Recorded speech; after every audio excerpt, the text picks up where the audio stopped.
You think it's murder? I mean, clearly it's murder. What can I do to help?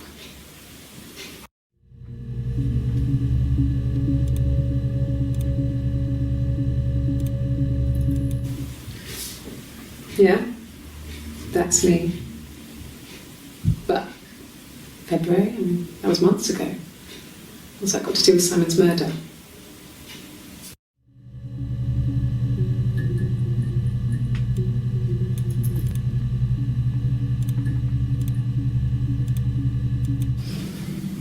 I didn't murder Simon. You've got it wrong. You've got the wrong person.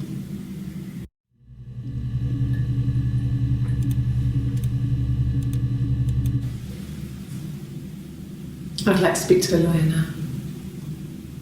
Please. You have no murder weapon. You have nothing. And all these stories we've been telling each other, just that.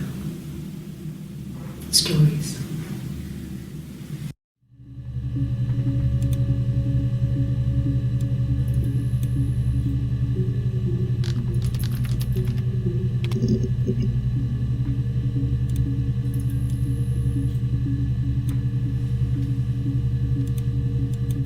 Well, I don't know. I probably had to pop out and get something, that's why I was speeding. And that wouldn't have been noted on my timesheet. But I really can't remember back to February.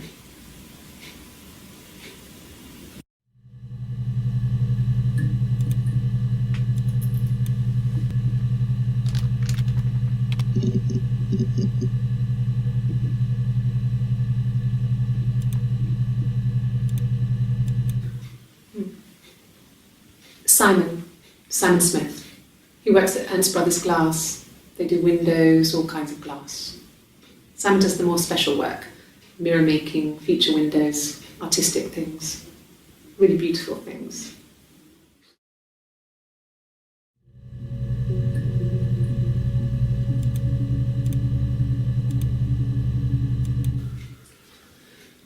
Simon is 6 foot, darkish blonde hair, average build. He's clean shaven. If his beard grows, it goes ginger, so he shaves it. I mean, not that there's anything wrong with ginger hair. I bought a photo instead of spring photo. This was taken last year on holiday in Rome. It's the best one I have.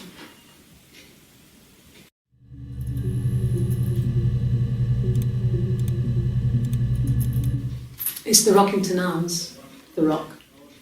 It's run by a nice couple, Peter and Susan. There's some other regulars there that Simon likes to drink with, and the barmaid they're having sometimes, Helen. Peter said Simon had been in and had a few drinks.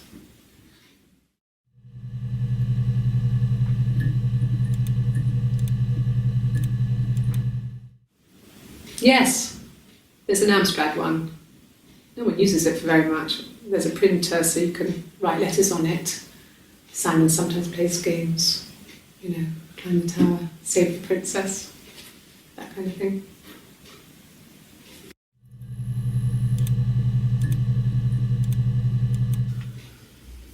Simon isn't the type to run off or do anything crazy. Someone must have done something to him, or there must have been some kind of accident. So what do we do next?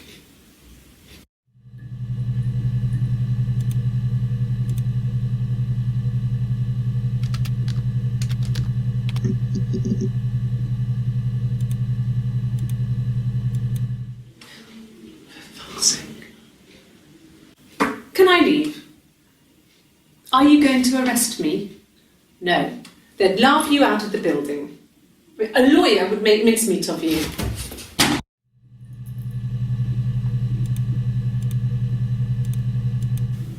Yes, I understand my rights. No, I don't need a lawyer.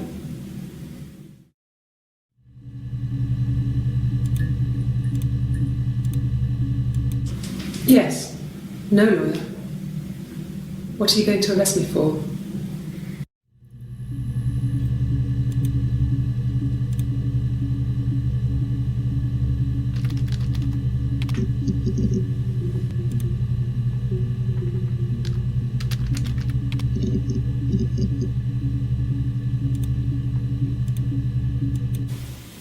Okay, sounds weird.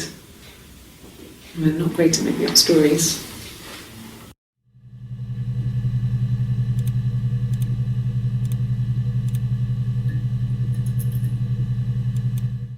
Yes, I read a lot as a child and watched lots of TV. Then the doll's house we had, we still have in the attic. It's kind of a fairy castle. We used to play up there and make up our own stories.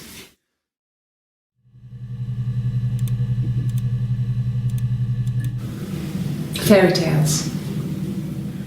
Stories about lost princesses, evil witches, magical mirrors and lost children. So you see, even before I knew the truth, I'd found it in those stories.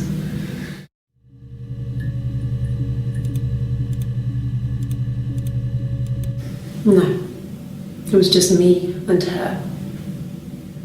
Eve was the name they were going to call their first child. They talked about it and were going to try when he came back. Florence's family had a history of firstborn girls, so they were convinced it was going to be a girl. It's hard to know if this is all true. These are stories I remember, that I read when I was a child. Maybe I misread, maybe I misunderstood. Sometimes it's hard to remember what happened last week.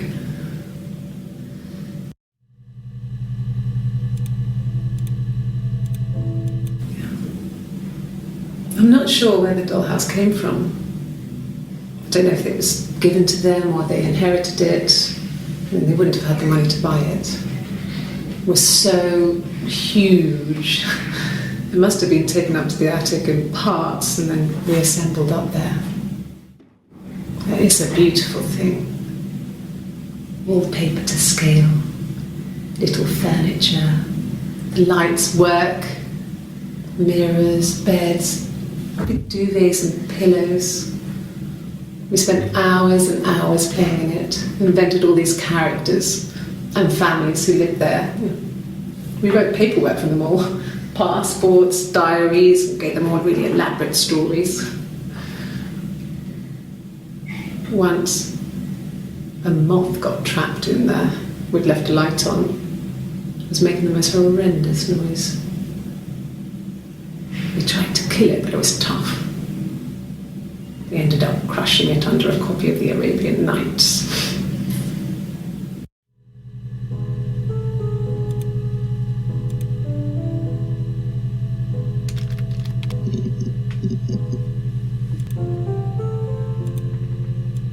My name is Hannah, H-A-N-N-A-H. It's a palindrome. It reads the same backwards as forwards. It doesn't work if you mirror it though, it's not quite symmetrical, but well, I mean, you get the idea. Sorry. Hannah Smith, I live at 31 Gladstone Street.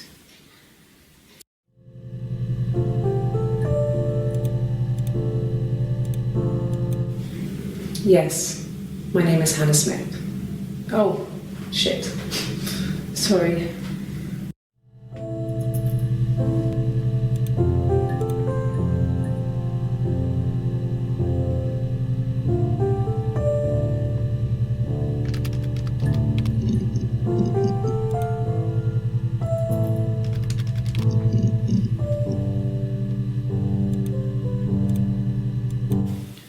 It wasn't the present so much, it was one of those arguments that had been simmering for a while.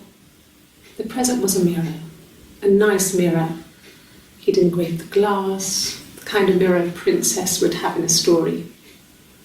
He made it especially for me.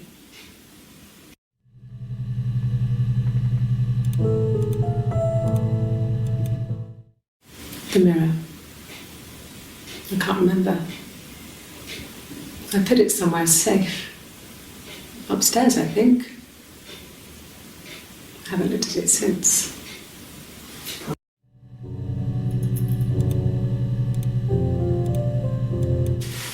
Silverleaf? No. He normally silvers them properly. This mirror, it's supposed to look antique. The reflection isn't as good. It's the perfect mirror for someone who doesn't like to look at their own reflection.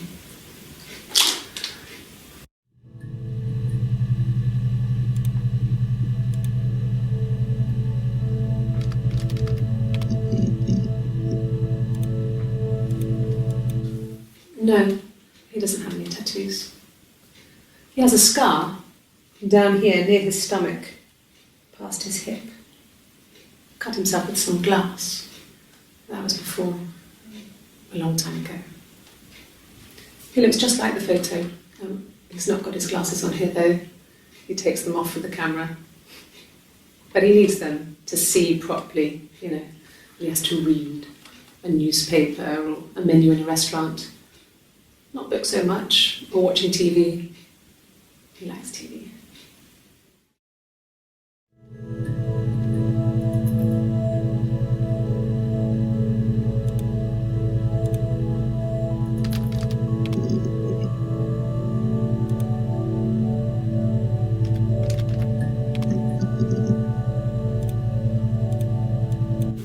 Yeah, we were 17. It was a nice wedding. People said. Simon looked very handsome in the photos. His parents paid for everything, but he's an only child, so it was important to them. It was what they called a shotgun wedding, but if you looked at the photos, you couldn't tell. The dress was beautiful. It looked like Princess Diana's. The train wasn't quite as long, though. There's a great photo of the bridesmaid helping to carry it out of the car.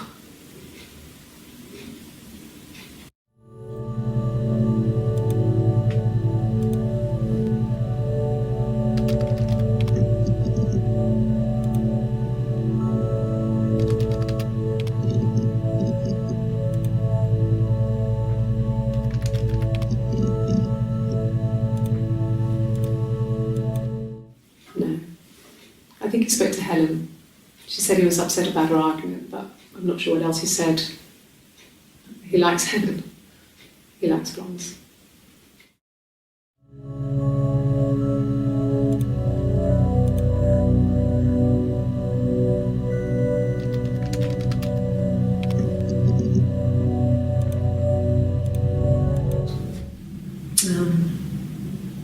When I was 8, Mother died. She slipped down the stairs. It was an accident. I had read a diary at that point and I knew she wasn't my real mother. So I burned the diary that day and I left. Walked out and across the street.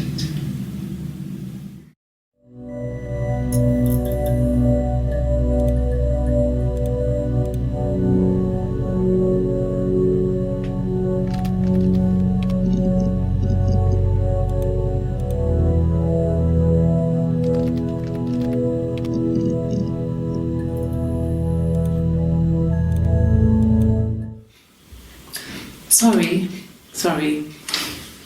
The picture, the way it's drawn, just reminded me of the books we used to read as children. I read those fairy tales over and over, and they were so real to me. Rapunzel was my favourite. My brain is just full of it. Are any of these in colour?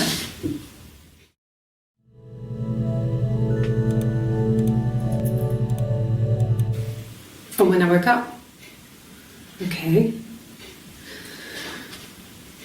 I woke up, Simon was already up and he made me birthday breakfast of Eggs Benedict. We both had to go to work, so we saved presents till later. I got to work, had some birthday cake, children sang me happy birthday, then I came home. The birthday meal was a takeaway, and Simon gave me his present, which I didn't mind. And after that, we talked about the baby. It turned into a big argument. Simon left. I was furious. I wanted to get as far away as I could and get some space to think. So I left.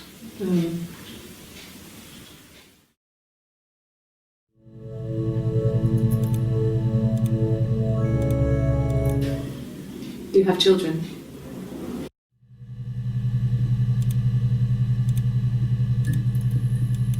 And the Glaziers. I worked there some weekends and Simon had a part-time job there too.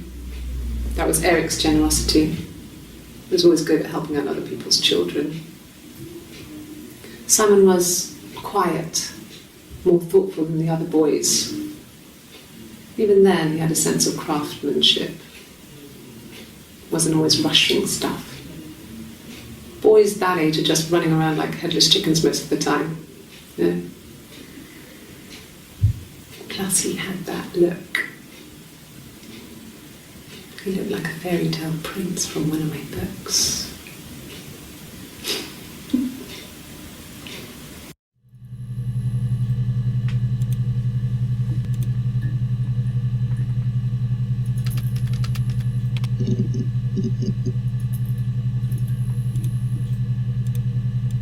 Yes, I inherited it from my parents, so it made sense to move back, me and Simon. Felt like going back to old ways before the pregnancy. Reminded me of being a girl, a dollhouse in the attic, old things. We didn't sleep in my parents' bedroom for a long time. We decorated it as soon as we moved in, but it was another year before we started sleeping there.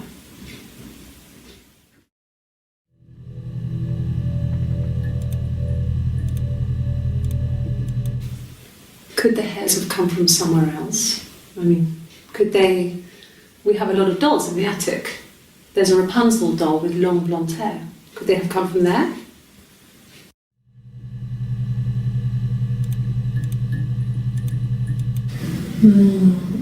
She recognised me from the window. She told me to come inside, and she hid me. They had made the attic into a place where Hannah could play. There was a dollhouse. She hid me up there. No one else ever went into the attic. It was her place.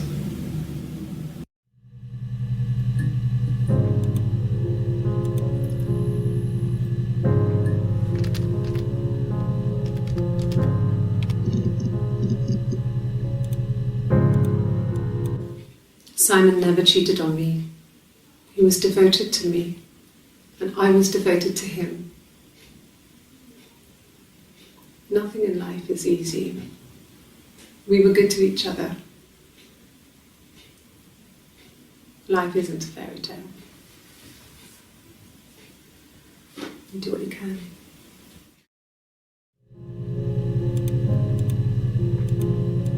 Well, she wasn't my real mother, but she raised me. Do you want to hear the story? It's a real life fairy tale.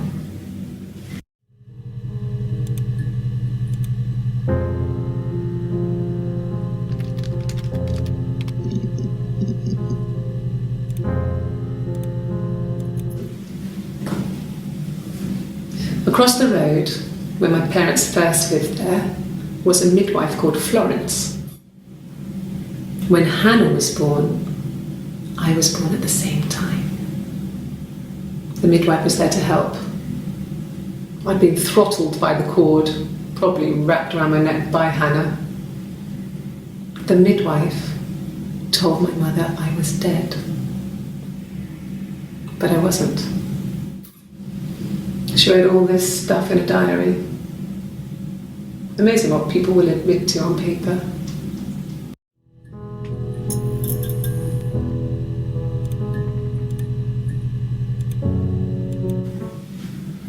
Florence took me home with her.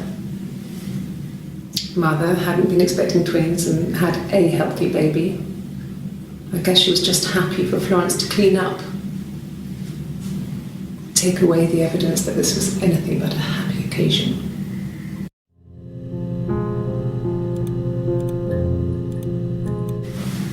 Florence raised me in her home. I never left it. She kept me out of sight. It wasn't odd for people to see a midwife with a baby, carrying in supplies, washing nappies, that sort of thing. I never knew any different. I grew up looking out of my window and seeing her across the road. I thought it was like a reflection in the mirror. She was me.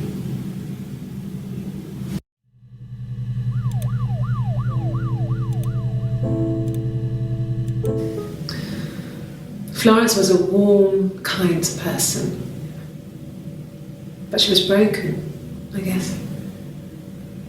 When I found her diary, I also found a biscuit tin with other stuff in it. Older papers, letters, that kind of thing. Her story was in there. I never really spoke to her about it. I was far too young to really understand, I guess. I just put it together later, once I was older. She had loved children, planned to have a large family, but her husband died in the war. And that was back when you married for life. She never felt like she could marry again. Isn't that strange?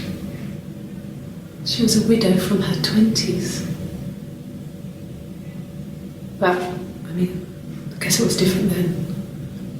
You know, you married for life and she felt she could never marry again. I guess it was harder, a war widow.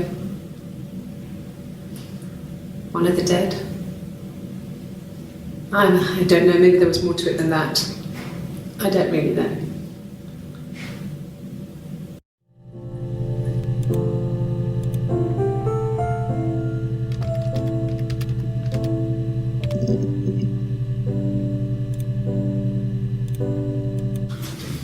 The legal stuff was completed very quickly. Hannah moved back in with Simon. Eric gave Simon the week off to help with the move. He decorated, modernised wallpaper, curtains. Hannah insists the attic be left as it was, dollhouse and all. Simon never went up there.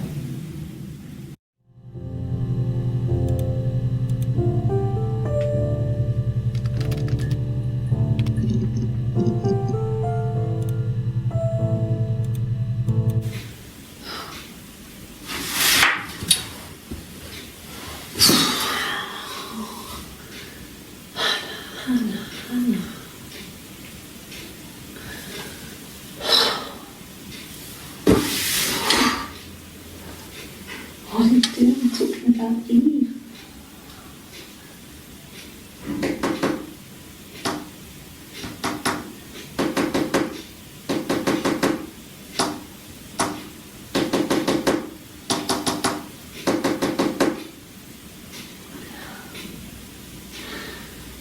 Poor Simon.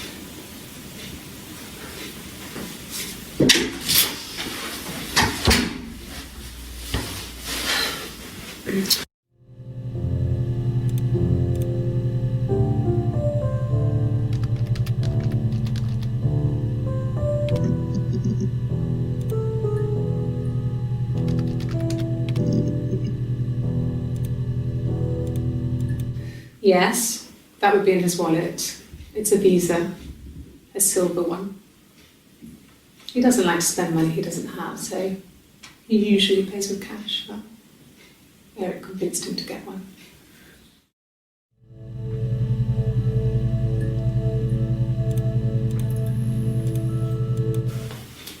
Look, on his clothes, that would make sense. He made it by hand.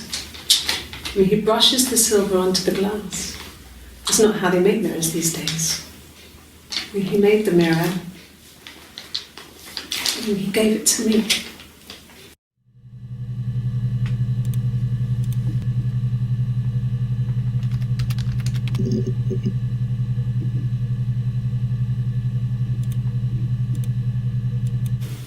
Oh, my tattoo.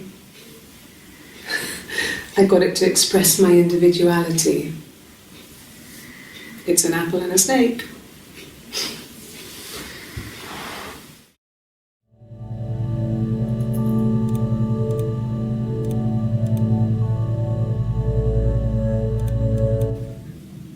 So I moved out.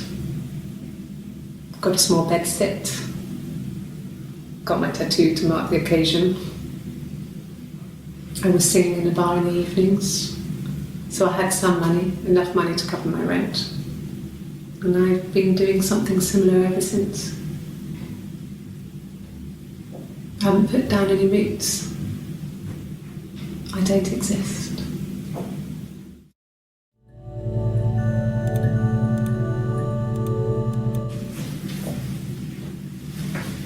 He saw me singing one of my shows. Pure chance. Not sure I remember what he was even doing there. Afterwards, I had a drink at the bar and he came over and we got talking. I knew who he was. Obviously I knew who he was. But he didn't know who I was. He was fascinated by the likeness. He guessed my name from my tattoo. Told me it was a palindrome, like that would impress me. I enjoyed talking to him. It was amazing to be able to sit and interact and talk to him after all this time. He didn't tell me he was married. I'm not sure what he was thinking. He later told me it was like he was dreaming. A waking dream.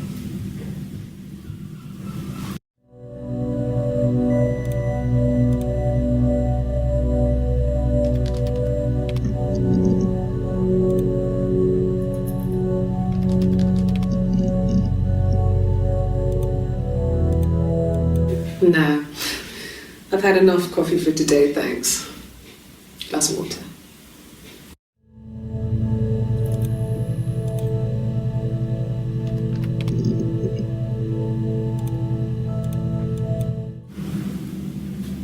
Mother wanted me to grow my hair long, but I kept cutting it myself.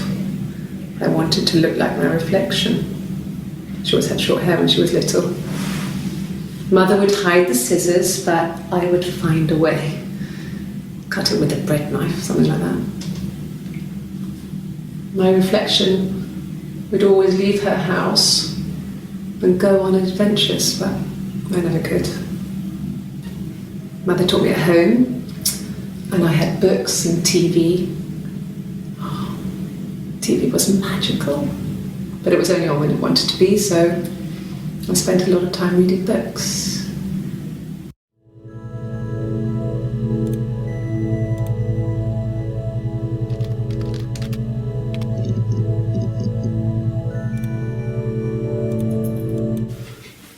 I guess you could call it that, but we were both happy to get married. It was a beautiful wedding. We had our first dance to Come Back and Stay. I'm not sure if that's a good wedding song, but I loved it. I chose it. I mean, it was genuinely our first dance. We'd never danced together before. It was probably awful to watch, but I enjoyed it. It felt like it was just me and Simon for that moment. Just the two of us.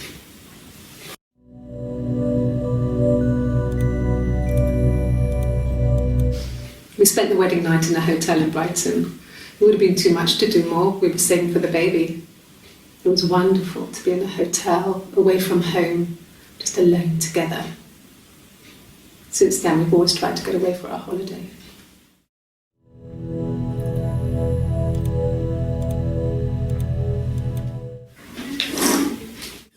Yeah, that's Simon's watch. It was a gift from Eric. He got it this year.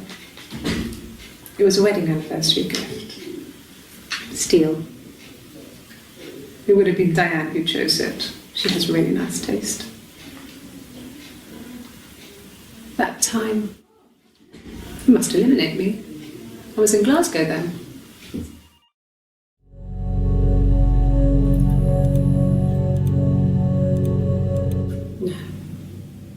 parents decided there would be a wedding. And after the wedding, Hannah moved in with his parents. There was no way I could follow, so we were separated again. I stayed in the attic. It was hard. It's like I suddenly didn't exist. I would sneak out, but in case anyone recognised me, I started wearing a wig. Hannah and I would meet up in the park. I was trying to get pregnant, but I couldn't. I couldn't do it with anyone we knew, so it was sex with strangers, drunk guys I'd met in clubs, parks and alleyways. I was 17. It felt like I was being punished. But it was Hannah who had betrayed us. I had to stop when one of the guys gave me an STD.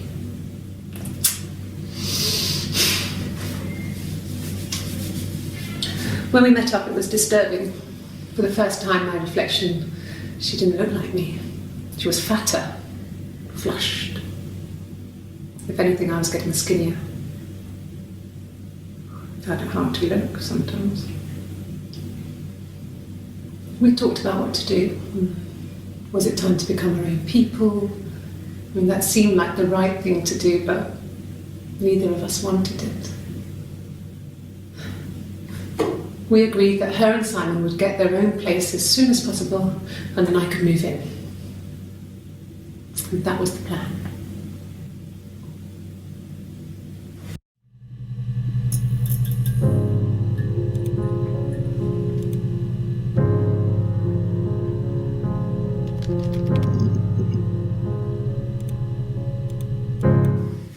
There were always princes and princesses. They were the special people, more important than the other characters in their stories. We knew we were like that. Twins. Magical. We were the princesses. We had a poster of Princess Diana from the newspaper up in our attic. Had pride of place. And underneath we used to put all our special things. When her engagement was announced, we were obsessed with everything she did. And later, when her life went so bad, we felt for her. Her divorce last year just kind of drew a line under things.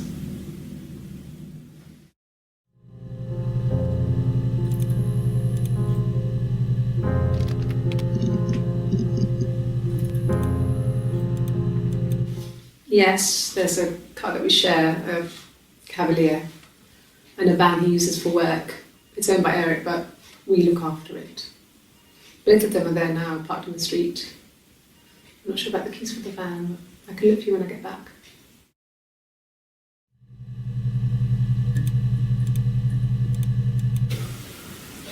I wasn't in the house all of Friday night. After the argument, after Simon left, I left too. I was upset and I wanted to get away. So I took the car.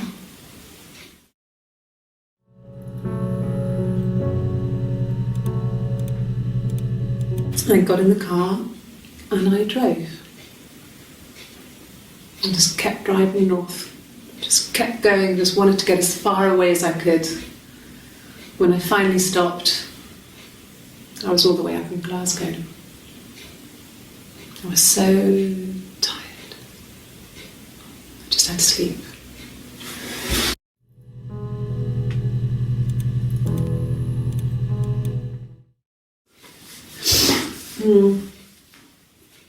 I left the next day, Saturday. I slept for a few hours in the car.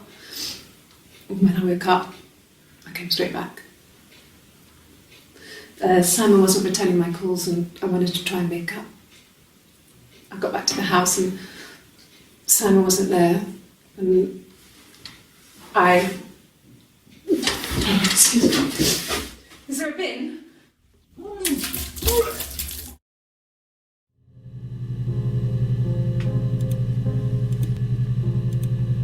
Yeah. I pulled over and slept in the car, This was just by the side of the road. I was exhausted.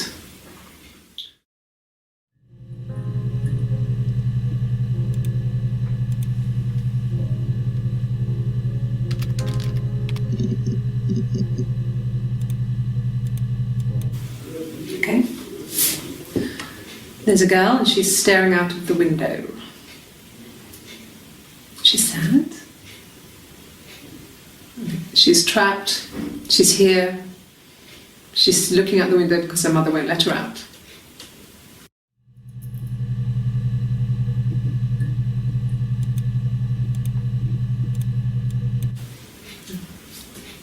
It's Rapunzel. The story starts when she's born. Mother Gothel, a witch, takes Rapunzel from her parents and keeps her locked up in this tower. Rapunzel gets pregnant by the prince, and Mother Gothel is furious, so she cuts off her hair and throws it. Actually, her hair's already short here, so that's already happened. So she throws her into the wilderness, and Rapunzel is reunited with the prince, who's blind, but she kills him with her tears, and so it's a happy ending. Is that too much?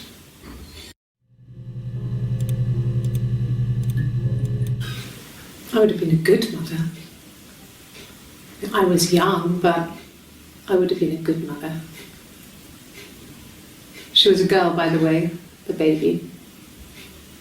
We were going to call her Sarah.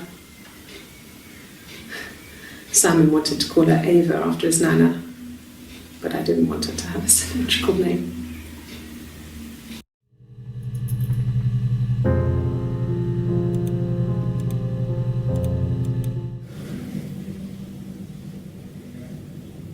My mother called me Eve.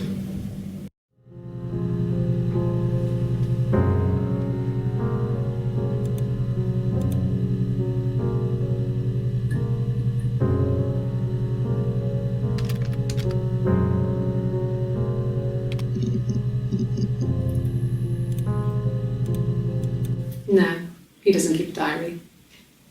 That's my thing. I've kept one, well, as long as I can remember, since I was a girl. It helps make sense of my day. And when you're forced to put something into words, it just gives you perspective. Everyone's on the same page.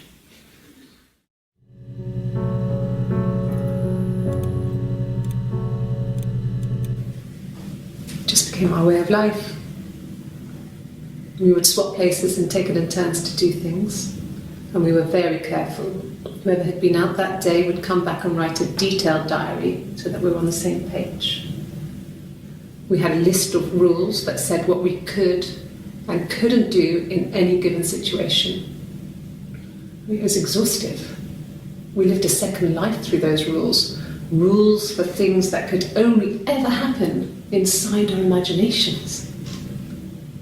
We would consider all the permutations of future events and agree rules to walk our way through them.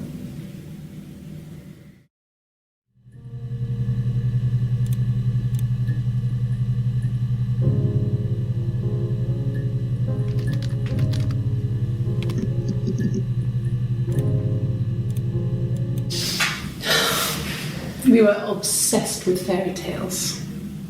Not just the pretty ones, but the traditional ones. They were dark and real, bizarre and violent. Felt like life. We had this huge old book that I think Mum must have bought from a library sale. The illustrations had thin tracing paper over them to protect them. They were in colour, shiny plates. At the front of the book was an index of illustrations. We read that more than the actual stories. We'd read aloud the captions and flip between the pictures. There was something intimate about peeling back the tracing paper and dressing the pictures. Rapunzel's hair is cut. The eagle plucks out his heart. The princess pricks her finger.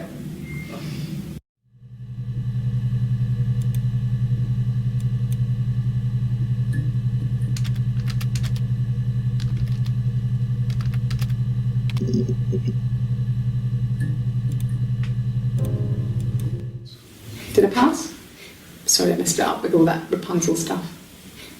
Do you need me to do that card again?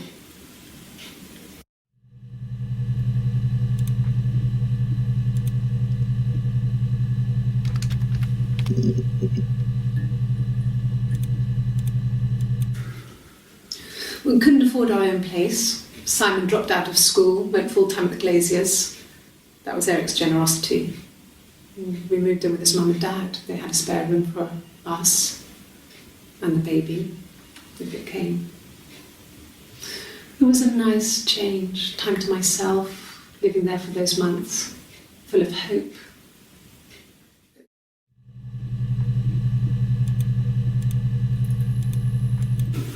No. I lost the baby.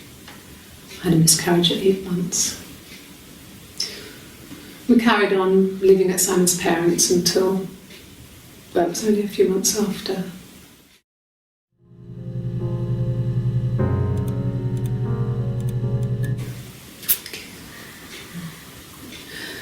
It was after dinner.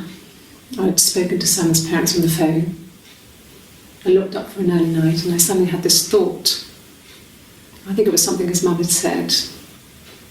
She'd been speaking about old stuff, sad stuff, about when we lived there, about the baby.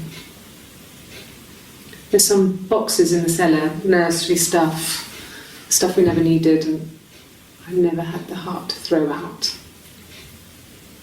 And I suddenly remembered that when I'd looked down there the week before, those boxes, that pile was in the wrong place.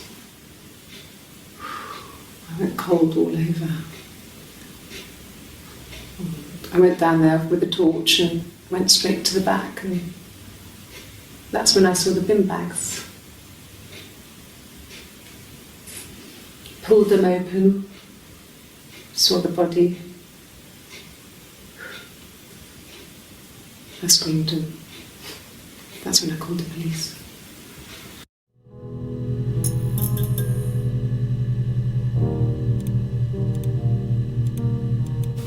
Yes. It was a shock to him. I mean, we never thought it was possible. I don't know what I hadn't decided whether to keep the baby. I wasn't really ready to talk to him about it.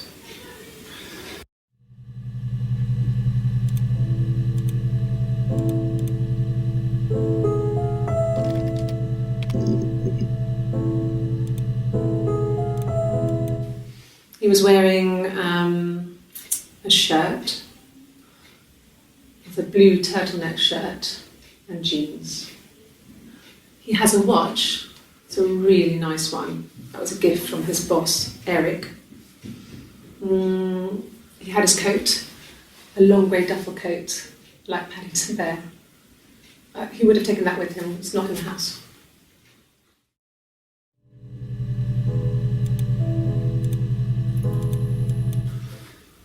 So, it was Friday evening, we had an argument, he left. On Saturday he didn't come back. I waited all day. He was supposed to go help Eric out with something on the Saturday afternoon. They had a job, but he didn't show. So Eric was ringing on the phone. I checked at the Rock, that's our local. They said they'd seen him on the Friday night, but not since. He still wasn't back this morning. It just isn't like him at all. Still not back by dinner time. It's getting dark again. So I decided to come and see you. His parents haven't heard anything either.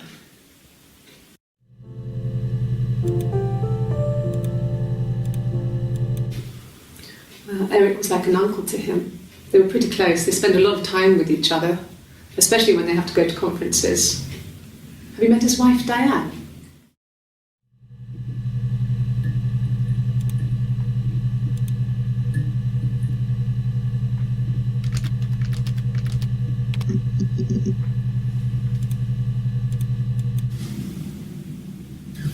Hannah had a miscarriage. This was late in the pregnancy and it left her infertile. Felt like the universe had corrected its course. We were aligned again. But Hannah and Simon were still living with his parents. They were married. Simon had a job at the Glaziers now. Eric had given him a full-time position after he left school. And then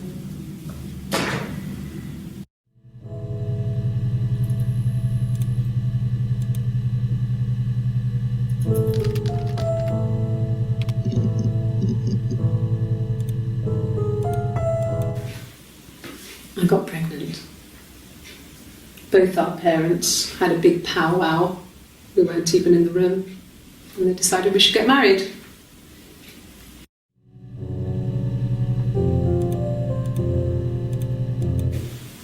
Yes, I'm fine. I won't be sick again. This happens some days. I'm pregnant. It's morning sickness.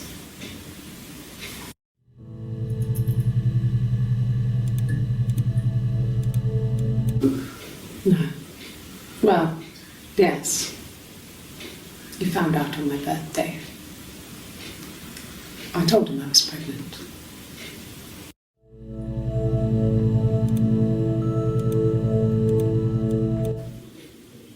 When I arrived in Glasgow, I was exhausted. The streets were empty. I was driving badly. And I hit a taxi. Not a big crash, just paintwork. The guy was so pissed off because I didn't have a driving license on me. But when I told him I was pregnant, he made sure I got to the hospital so they could check me out. It was fine. The hospital must have details when I was looked at. There's a scratch on the car.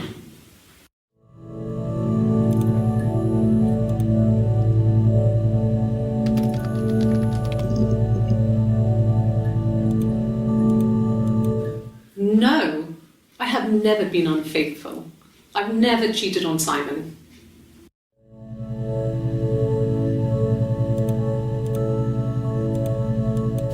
Have I ever cheated on Simon? You asked that question yesterday.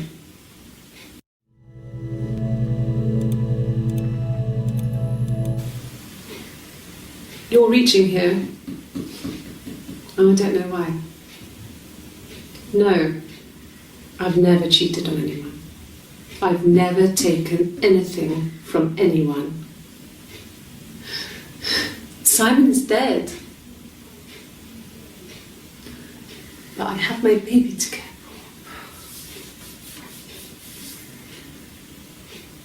for. Why are you trying to make me sad? Why are you so obsessed with sex and affairs? You cheated on your wife. Is this your thing?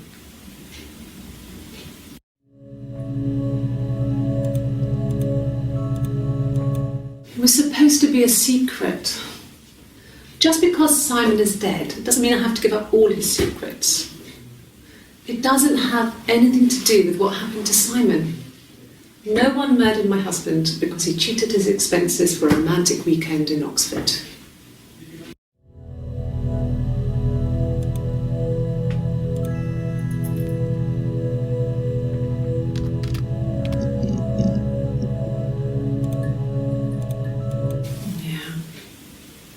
They'd gone to bed feeling ill, thinking it was flu or something. The neighbour called me, I had to use my key to let them in. We found them dead in their bed. And they'd been there for days. No one had noticed. Just awful. It was so soon after my miscarriage. The worst year of my life. I'd been so happy to get married, and after that it was just like, fuck.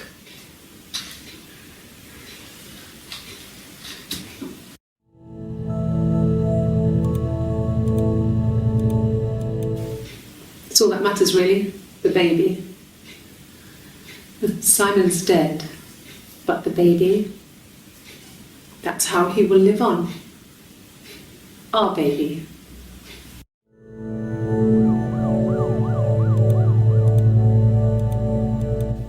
Rehearsed? ask me the same question, you'll get the same answer. Is that your evidence?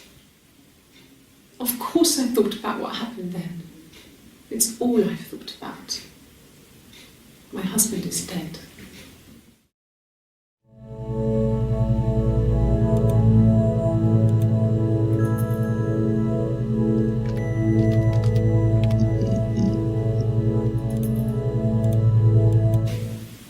Twins? Really? Are you really asking me that question?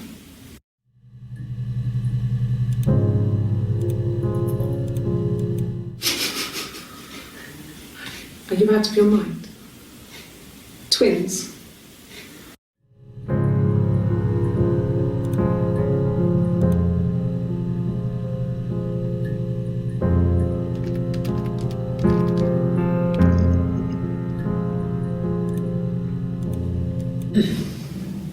Yes. The first time we saw each other, it was strange. We both realised at the same moment, I think. We must have seen each other before, but there was this instant when we first realised it wasn't a reflection. The reflection was staring back. I think I was 5. It was my birthday. My reflection was wearing a party hat and waving. I knew what party hats were from books. And it suddenly occurred to me, today must be my birthday. I waved back and we just spent ages waving at each other and copying each other's movements.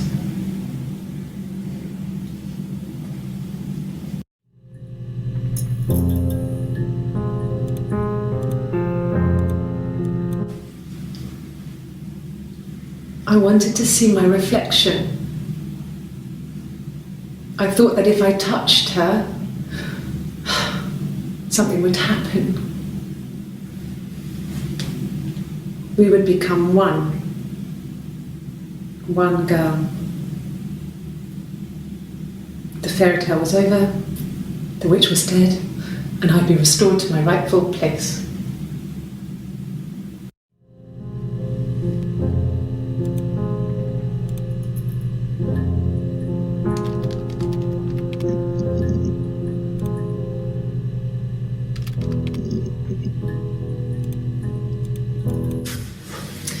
When we weren't together, we'd send secret messages by tapping out a code that we'd learned from a book, the knock code, something prisoners of war would use. We'd tap them out on radiator pipes or the attic floor.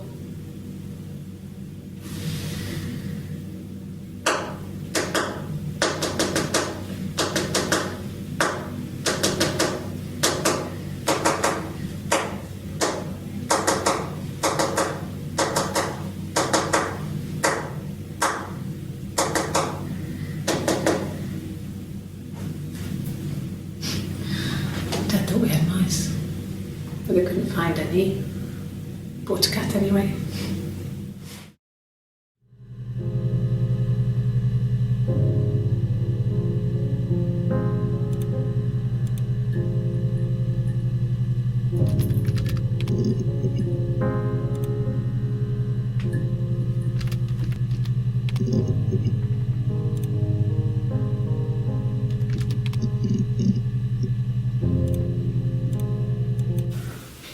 Well, my friend Eve.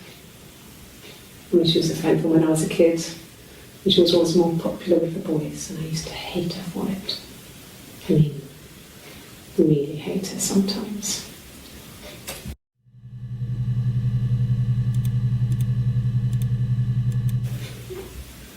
Yes, we'd fight. We fought on the beach once, and I held Eve's head underwater. There was no one else around. It was at the far end of the beach, and I held her head under, and I kept it under. And for a moment, I just wanted to kill her and watch her drown. But that was it. It was just a moment. We made up after. It was a love-hate relationship.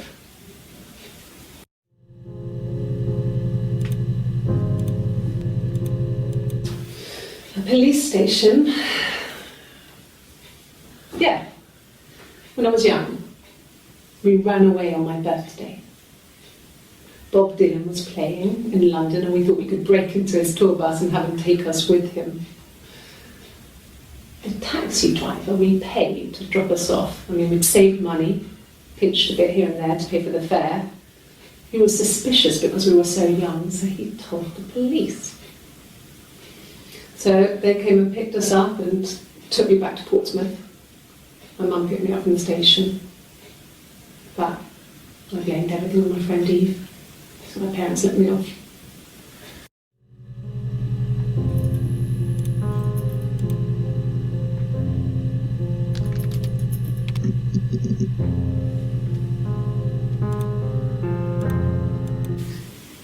Are you sure? What would he be doing in Oxford if there was no conference? I remember calling him. He said it was boring and he spent most of the time at the bar.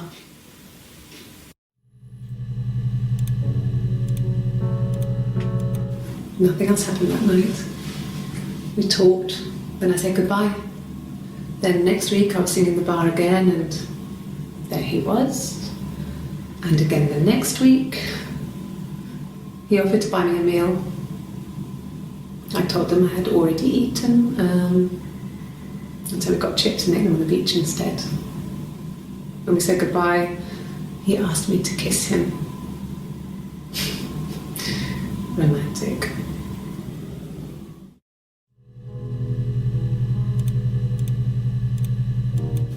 No. I told her it was one of my boyfriends, someone I had met in the bar. I think she was happy, but I could tell she was thinking, why couldn't it happen to her and Simon? They were the ones with the real life. Why not them?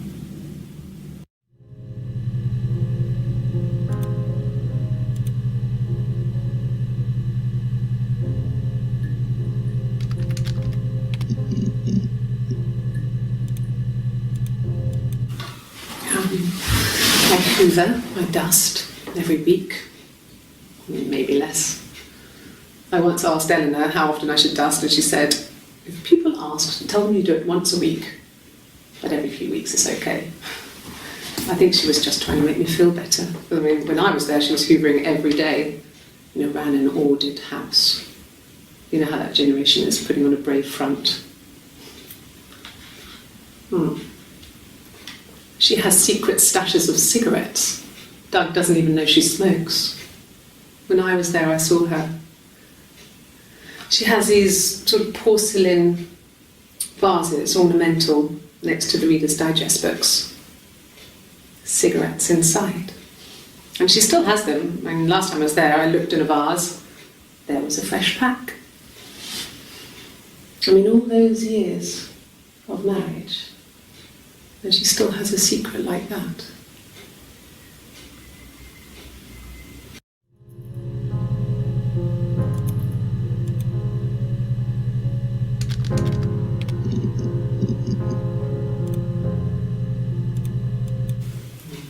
Diane is really nice. She helps out with the glaziers, organises the Christmas party, that sort of thing. They have 2 kids, really sweet kids. She used to look out for me when I worked there.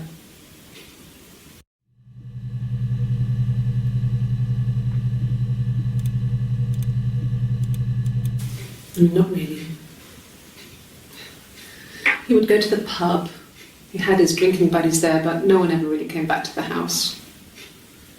Sometimes Eric, his boss, and his wife would come over for dinner. That would be us returning the favour. Diane is a really good cook, into her trendy ingredients.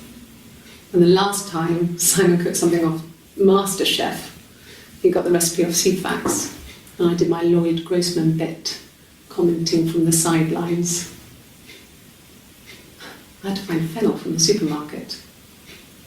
Have you ever eaten fennel?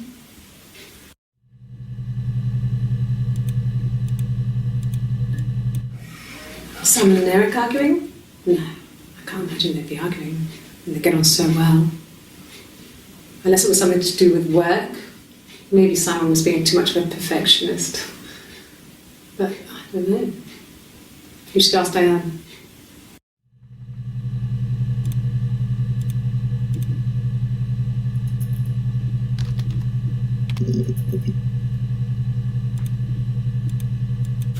A wig? You mean? What type of wig?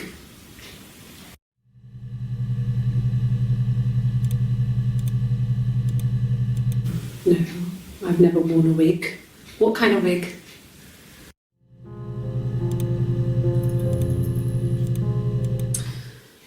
This other person doesn't exist. I don't know what the blonde wig is, but it could be anything. Have you looked at the cat flap?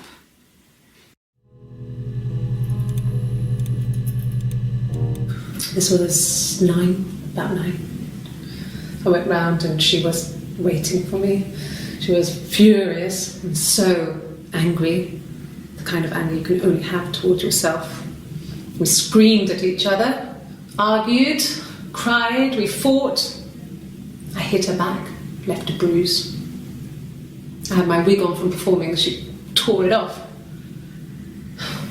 Eventually we grew tired of fighting and I left.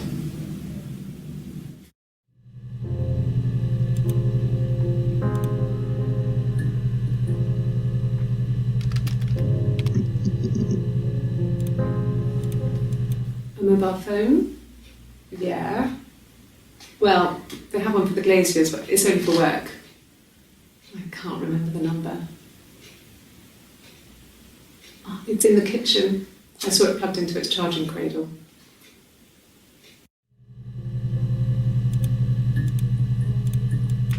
No. I'm not sure what Strange would be, but he hasn't been acting odd. He's been busy at work, but nothing too stressful.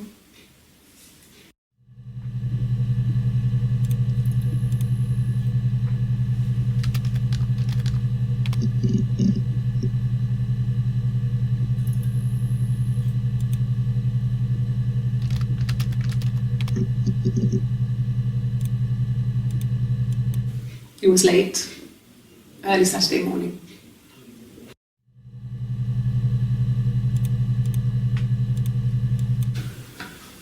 Well, a week or so ago. It would have been the Saturday before my birthday. You know, I get like that on the weekends, have a lie-in, then want to get up and blitz the house.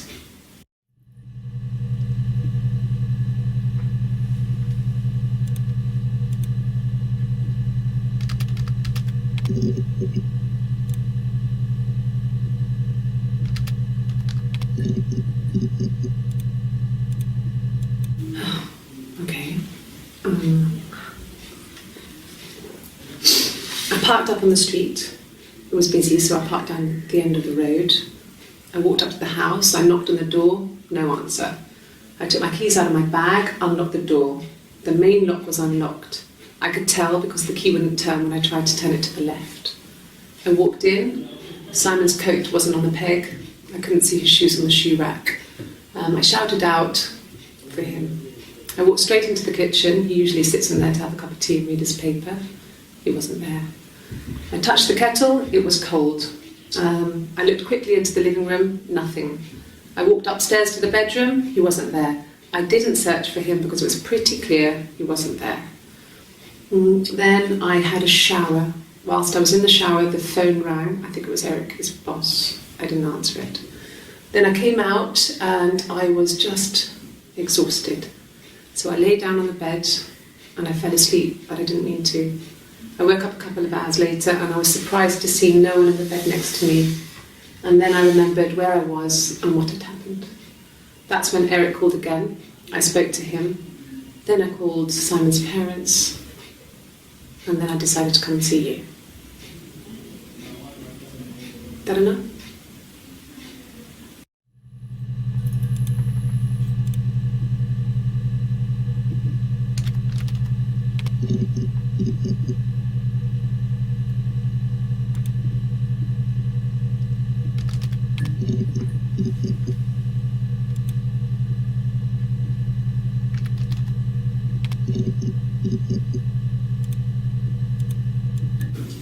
Yeah. when I was at school. I worked part-time in the front shop. It was sort of an extended family thing. My dad used to work there, my mum worked there before I was born. I took care of paperwork, filing, typing out invoices, that kind of thing. It was a good job for a girl back then. I didn't work a till or anything though. I was quite shy, so I wouldn't have liked to have worked a till.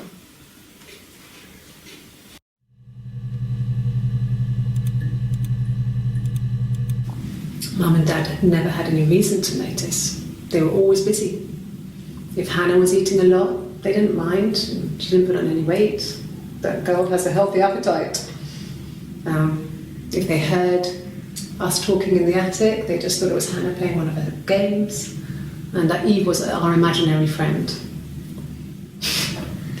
Once, she was already up and dressed and ready to go to school, and I snuck down for a piss. Mum saw me in my underwear, she went mad. Get dressed this instant! So I ducked into our bedroom, and seconds later, out came Hannah, dressed and ready. Mum was amazed.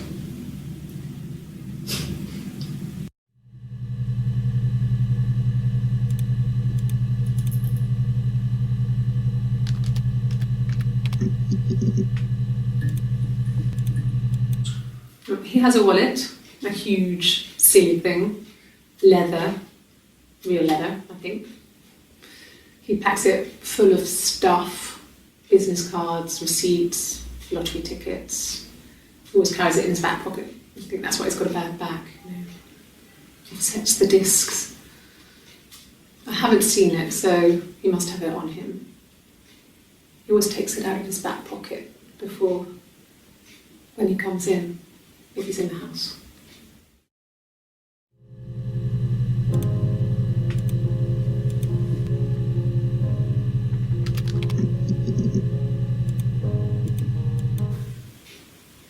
No. The whole thing was wrong. The bags, I think they were from our kitchen, you can probably check that. We never go into the cellar. It's just a place we put things we don't need. Dad used to grow mushrooms there. The bags were taped up. I think it was parcel tape, but I think it was ours.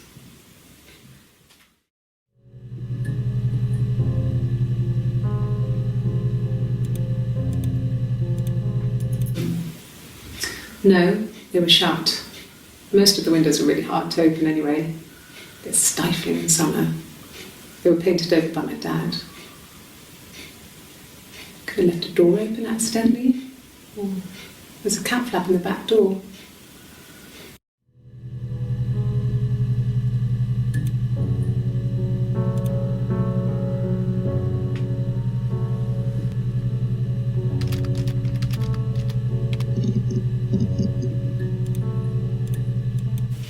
Then my parents died. It was the worst year of my life. A miscarriage and then my parents.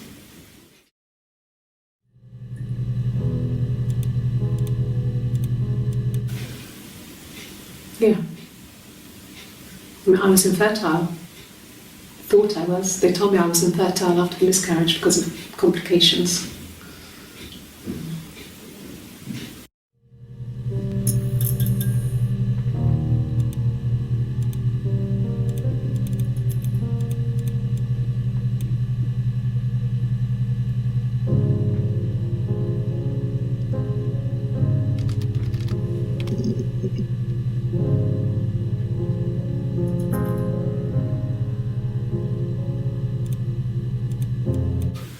When will the police let me back in the house? And they let me take a bag of clothes with me, but...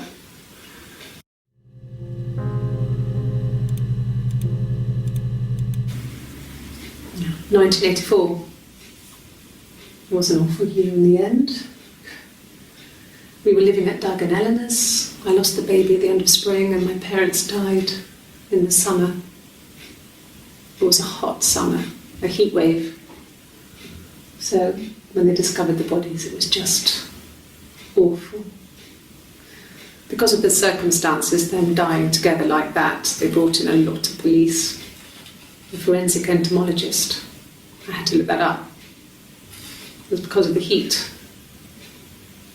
It's just awful.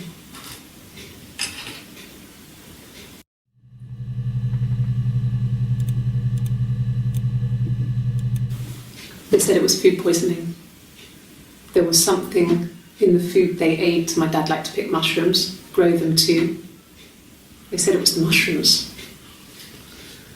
It was hard to believe. Death caps. They have a skirt around the cap. My dad taught me that.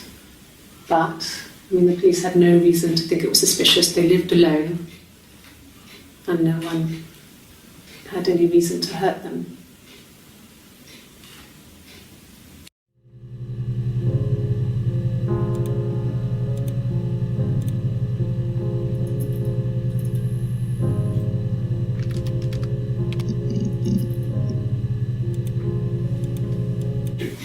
God, I don't know. I guess the Rock. You've spoken to everyone there. Someone must have seen where he went. I don't know. So many things could have gone wrong.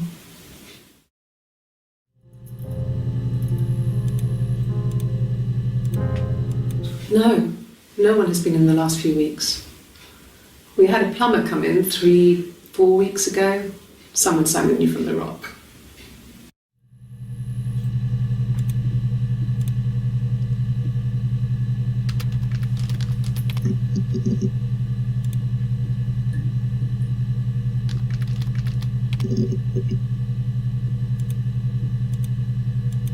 An affair. Simon wasn't having an affair.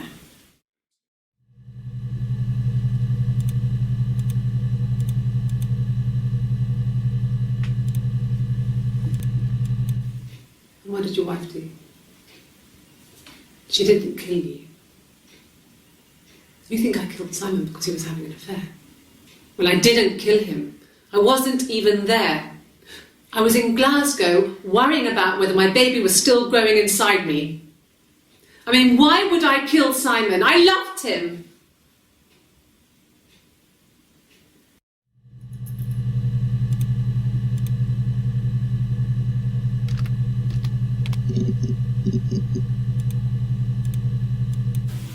No cat. My parents had a cat before they died called Domino. It was this little black thing with white dots. And we never did anything about the cat flap, but if you were thin, you could maybe squeeze through it.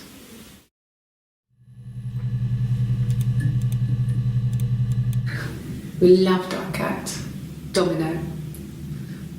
He had this little bell around his neck to stop him from killing birds in the garden. And we used to write each other notes and put them in the bell, and we could send them to each other. Mum found some of the notes once, and she thought I was just writing to myself because our handwriting was identical. And we had our own words for things, so she didn't quite understand them anyway.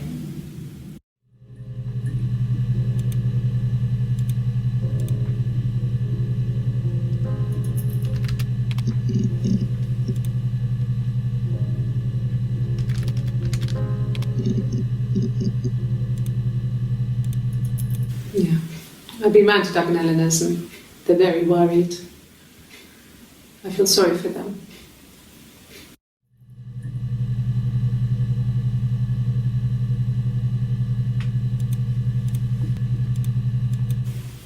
Okay. I parked up in the street. It was busy, so I had to park down the end of the road. Walked up, knocked on the door, no answer. I took my keys out of my bag and unlocked the door. The main lock was unlocked. You can tell because the key doesn't turn when you try to turn it to the left. I walked in. Simon's coat wasn't on the peg. I couldn't see his shoes in the shoe rack. I shouted out. I walked straight into the kitchen because he usually sits in there to have a cup of tea and read his paper, but he wasn't there. I touched the kettle. It was cold. I looked quickly in the living room. Nothing. So I walked upstairs to the bedroom and he wasn't there. I didn't search for him because it was pretty clear he wasn't there. I had a shower. The phone rang whilst I was in the shower. I didn't answer it. I think it was Eric. Then I was just exhausted. So I lay down on the bed and I fell asleep, though I didn't mean to. I woke up a couple of hours later and I was surprised to see no one in the bed next to me.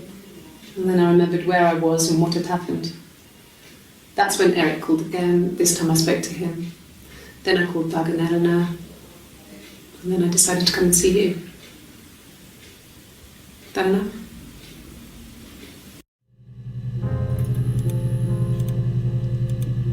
Yes.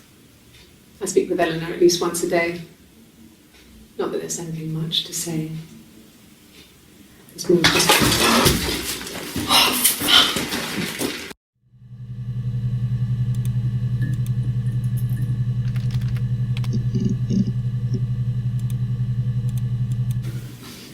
I got a job to contribute, you know. Doug knew someone and I got a job as a dinner lady at the primary school. They said it didn't matter if I could cook or not, just don't poison the kids.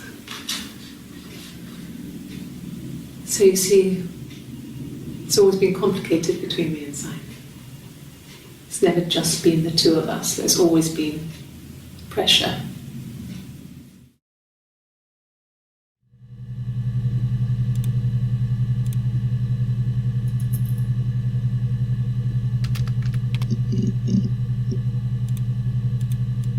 No, not drugs. I mean, he drinks, but never very much. He goes to the pub and has one or two. Sometimes we go together. He drinks wine with food, but no, he doesn't have any kind of drinking problem.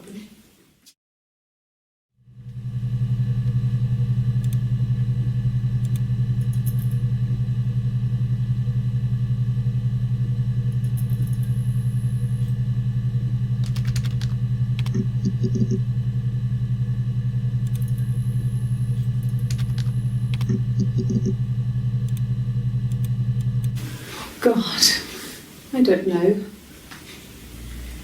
Could be anyone. Maybe someone follows him back from the pub. But why would he let them in? Doesn't make sense.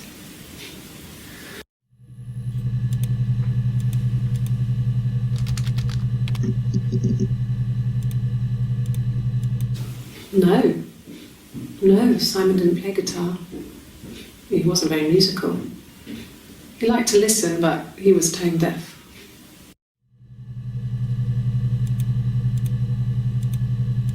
Yes. Yeah, it's my guitar.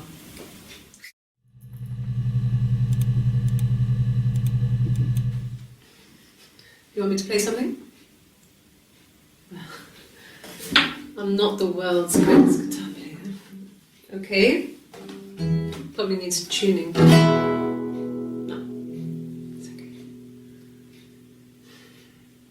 How about a traditional ballad? Should be right up your street.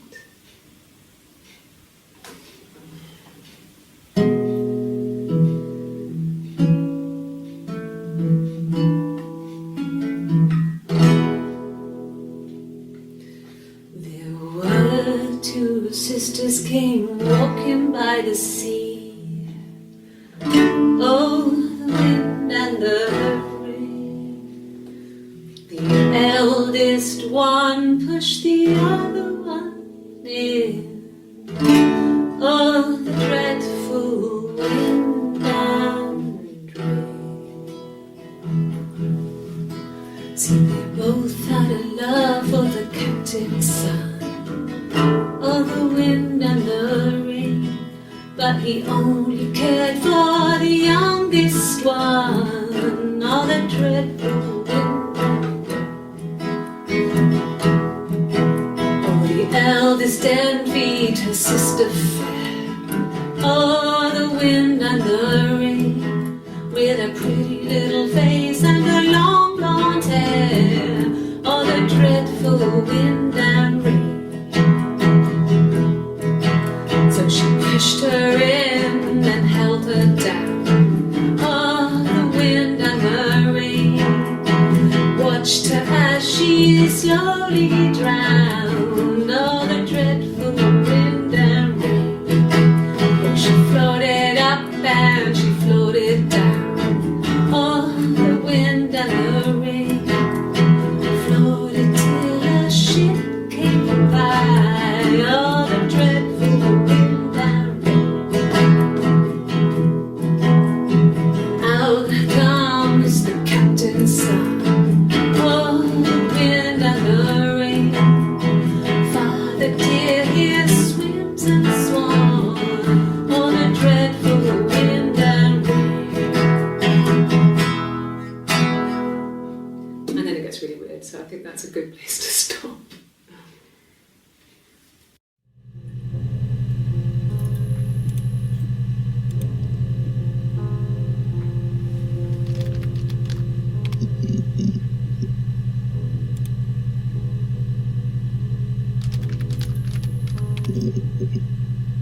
Yes, that's my birthday.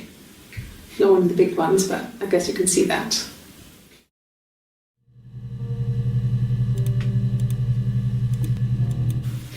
It was my birthday, like you said. We were going to have a meal at home. We had our meal. He gave me his present. I guess I didn't like the present.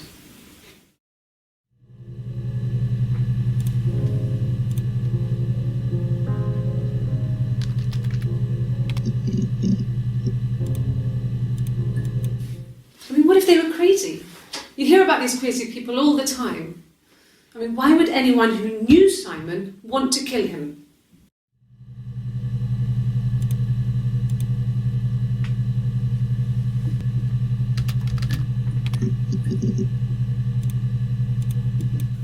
Sure, yes, of course, if that would help. Will you phone the house to let me know when you want to come round? Then I can make sure that I'm there.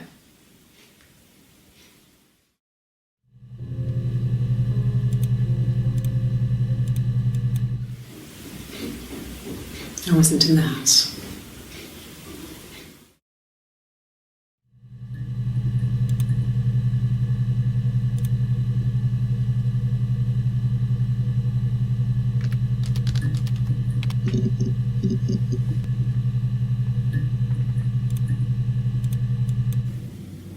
Mum and Dad never knew what was going on.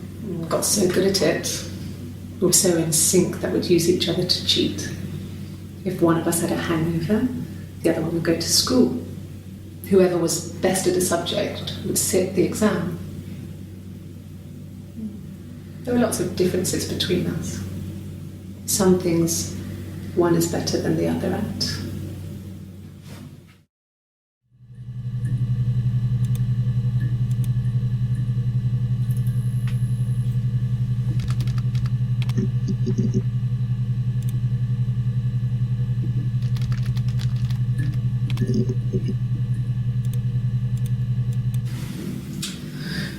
I was living in the attic. It was a very hard time. I was depressed, was still pretty sick of the STD. And I came down one morning and they were dead. They were in bed and both had been sick. They'd thrown up a lot. And I'd slept through it.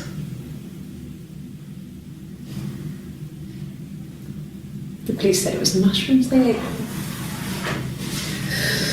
Dad was a mushroom expert. I mean, he used to take us picking with him and he taught us how to recognise them. There's no way you would have picked death caps.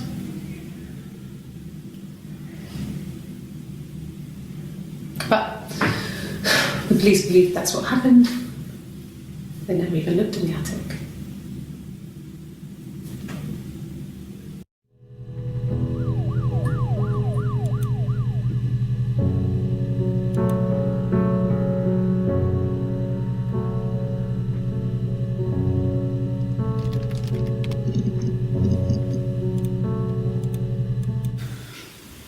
Well, fine, considering. I got back into the house today, and that was weird, knowing your people have been there through my things. It's like I've been burgled. Only worse, obviously. I don't know. I haven't lived in the cellar yet. They sent a cleaner in. As good as new, he said. But they had to throw some stuff out. Couldn't get the blood out. And I'm still waiting to hear from the coroner so we can get a date set for the funeral. It's going to be a cremation. So,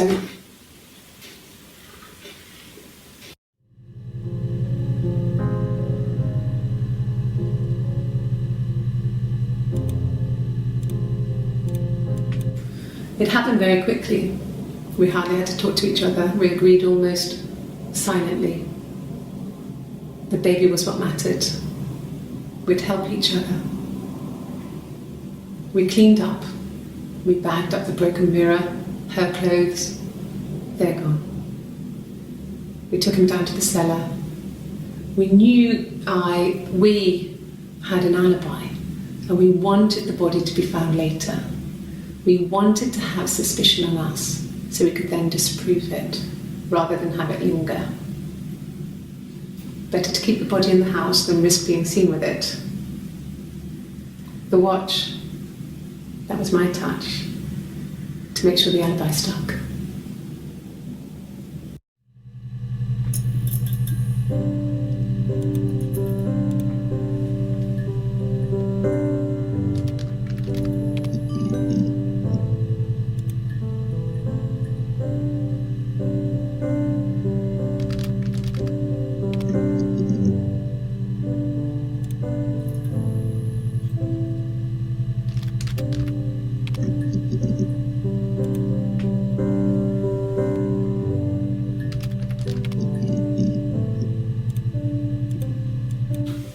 I think so. I mean, to get into our garden, we'd have to climb through other gardens. All the gardens back onto each other, so you'd have to climb over 1, 2, 3 gardens to get to ours. I mean, did anyone see anything? Did anyone see anyone come and go? An intruder?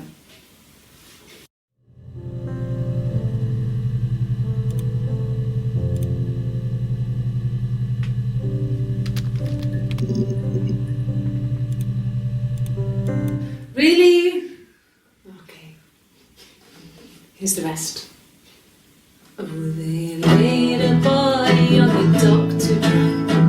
Oh, the wind and the rain, till a fiddler with a fiddle came walking by. Oh, the dreadful wind and rain.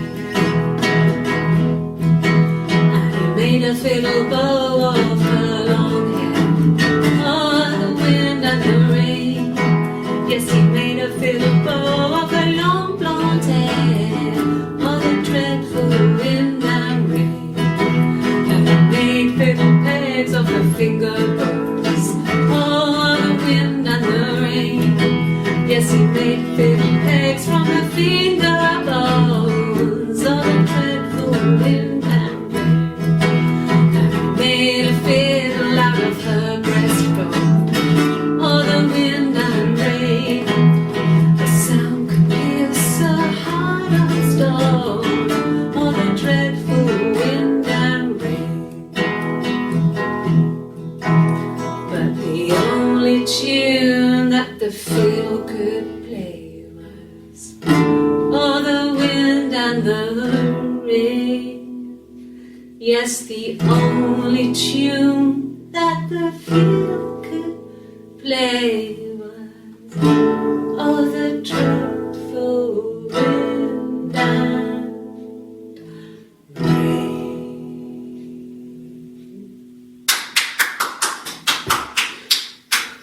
Anything you sing may be used as evidence against you.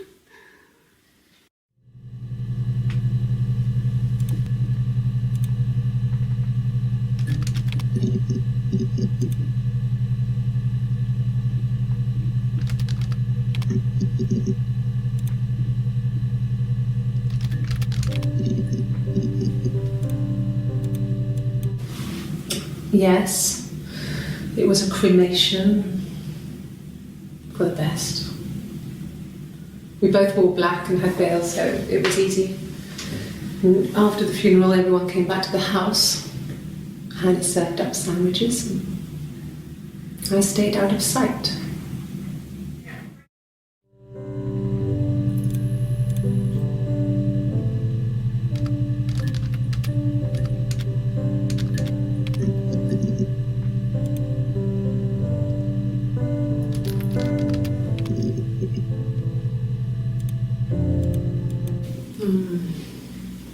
About 8 years back, it was a present to myself. I shouldn't even be drinking coffee with the baby. It's been hard trying to give it up. I think they say you can have 1 cup.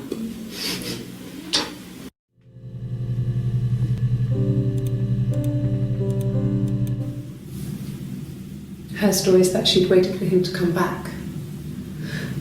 She put on my wig, some of my clothes, pretended to be me.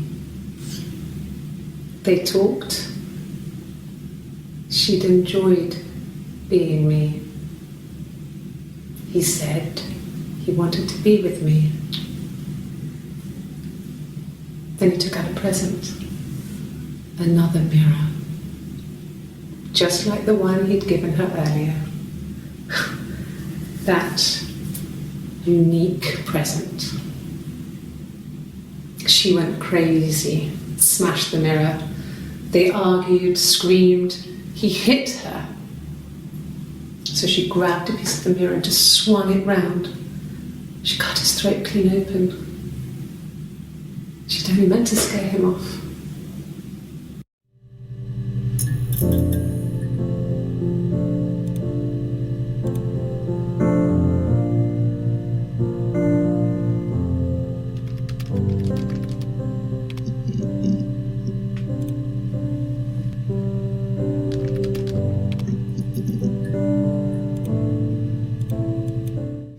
Okay? I've given blood before. Do you need to take that for your records?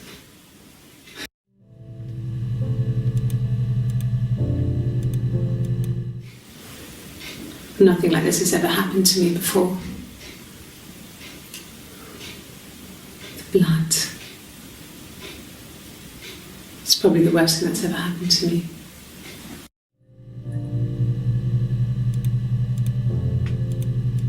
Like I said before, it was 3, something like that. I walked in, saw Simon. He was on the floor of the living room. His throat had been cut. There was a lot of blood.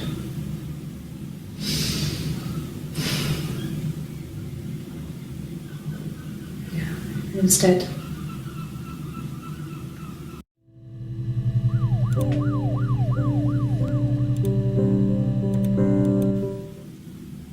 She was sat behind him. She had my wig on. And she'd been there all day.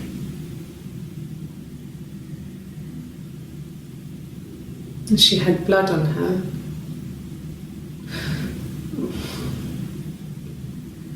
And she was in shock.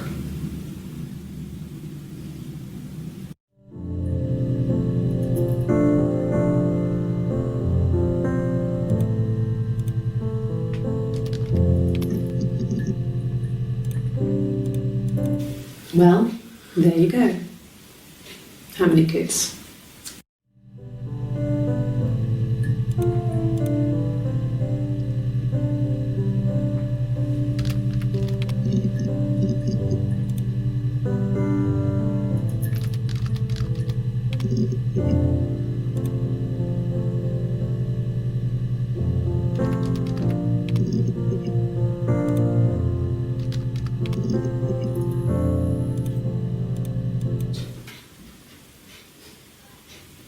His body didn't look real. And his throat. It looked like his throat had been cut.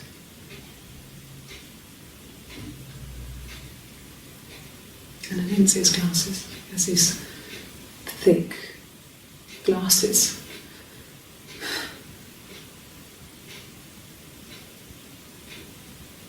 It doesn't always wear.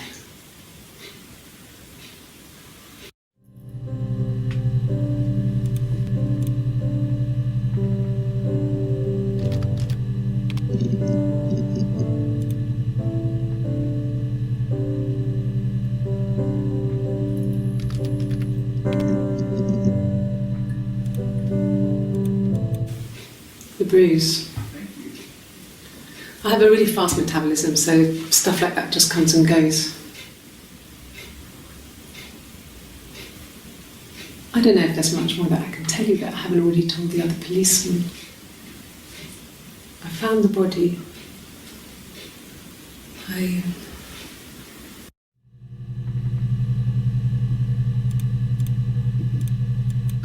Can you imagine? I tried.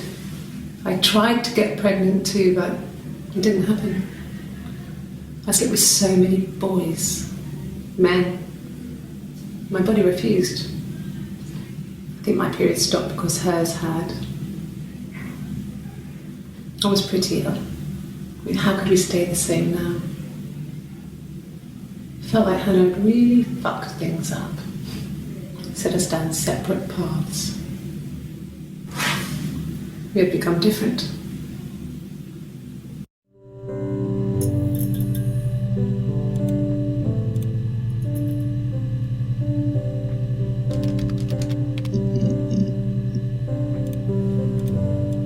Bruise? Oh yeah, no, it's nothing. I was going through the top cupboard in my kitchen and the chair slipped and I kind of hit the door with my face. We hurt like hell.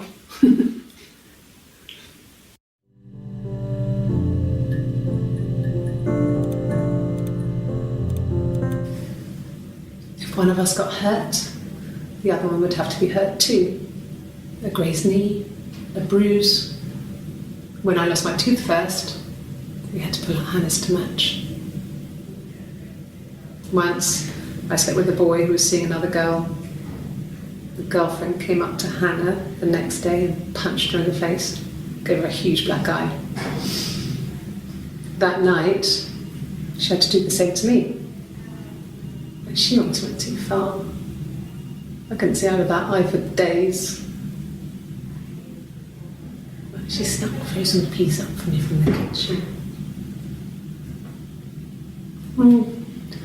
So much of our bodies was synchronised anyway. We started our period on the same day, all our childhood diseases, stomach bugs, nits.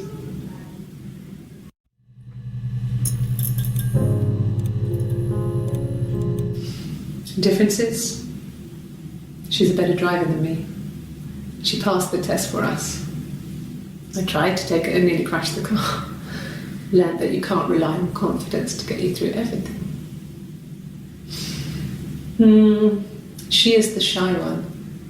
She was especially shy around boys. If Hannah liked a boy, I would have to pursue him. It was that way with Carl. Hannah met him first. She had such a crush. I let him take my virginity after a night that his band had played at. It got difficult. When I was with Carl, we would have sex, but Hannah couldn't let him see she was a virgin. She had lots of excuses. After a while, we decided that I should take Hannah's virginity. It's not that different to a bruise, pulling a tooth, a graze.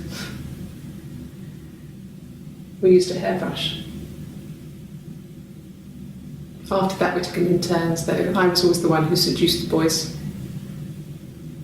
Until Simon.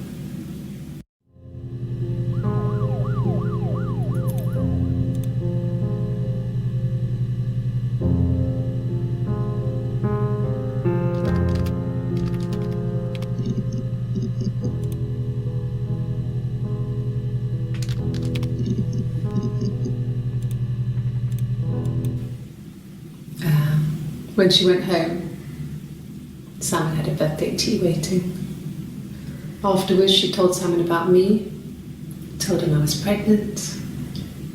She wanted me to move in with them, this sister he didn't know she had. She knew that instant. The look on his face.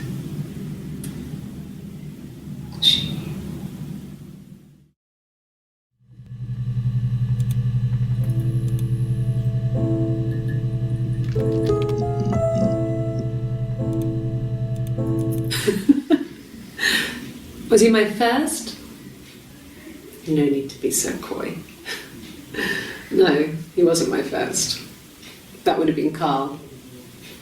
He was a local boy in a band. He was a bit of a shit, but he was sexy. We were 15.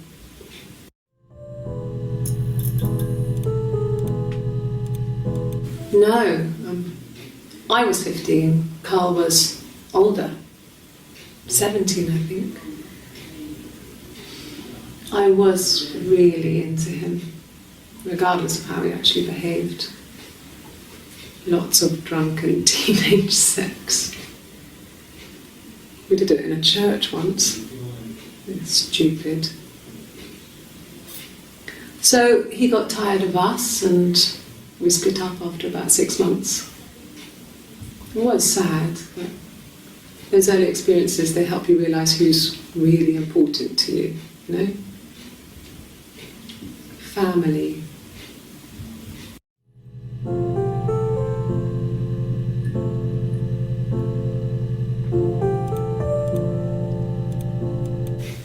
Family. So, Carl fucked off, and then there were other boys here and there, and then Simon.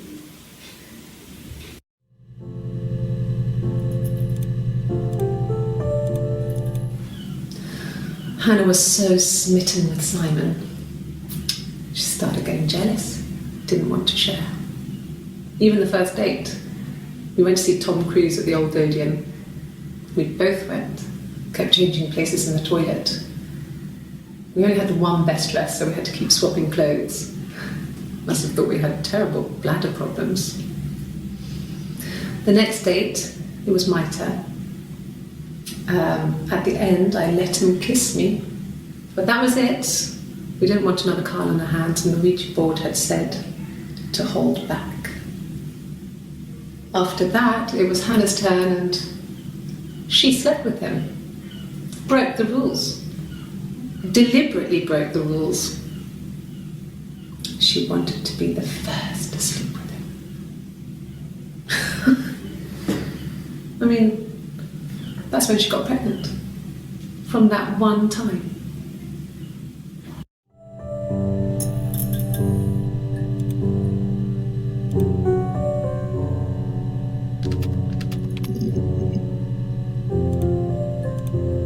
She sent him out the house, kicked him out, called me up, crying, and I went round. I guess I had a feeling I could hear something was wrong in her voice, but I wasn't sure what it was. She called me sister on the phone. She never calls me that.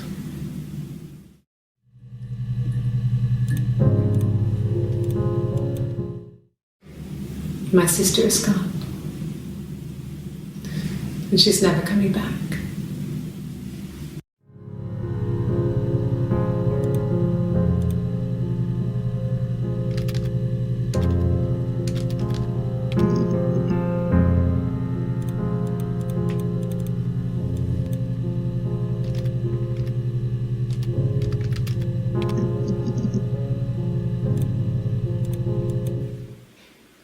Black coffee, thanks.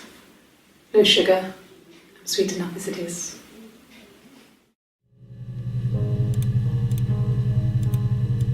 Yes. I got to Glasgow, I was exhausted, so I pulled over and slept in the car. I woke up because a rubbish truck went past. I got some petrol, bought a coffee and a pastry, tried calling someone from the payphone, and then headed back.